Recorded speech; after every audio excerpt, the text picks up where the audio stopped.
ময়মনসিংহের মুক্তাগাছায় ফোনে নিজ ঘরে অবরুদ্ধ এনজিও পরিচালককে উদ্ধার করল পুলিশ।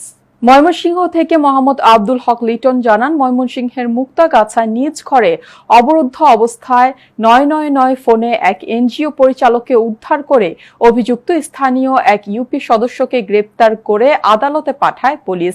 এরপর থেকেই আতঙ্কে দিন কাটছে ওই এনজিও পরিচালকের।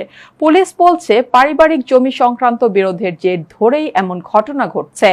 গ্রাউজ নামে এক এনজিও তৈরি করে এলাকায় ৭ থেকে ৮ শতাধিক গ্রাহক নিয়ে ঋণ কার্যক্রম শুরু করেন মোহাম্মদ সাইদুজ্জামান খোকন। পারিবারিক দ্বন্দ্বের কারণে বাড়িঘর ভাঙচুর সহ প্রভাব পড়ে এনজিওটির উপর। ঋণ কার্যক্রম পরিচালনায় আতঙ্কে দিন কাটছে বলে অভিযোগ করেন এনজিও কর্মীরা।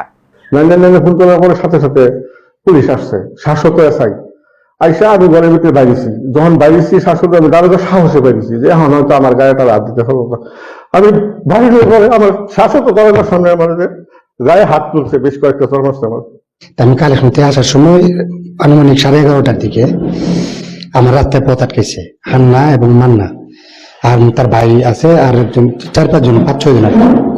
তার অভিনয় সম্পূর্ণ মিথ্যা। আর আজকাল যে অবস্থা, পুলিশ তো সেই কয়েকবার পুলিশ নিছে, মানে আমরা বাড়িতে গেলেই পুলিশ নেয়, ওখানে কে বসে থাকবে দাউনিয়া। এটা সম্পূর্ণ মিথ্যা ঘটনা।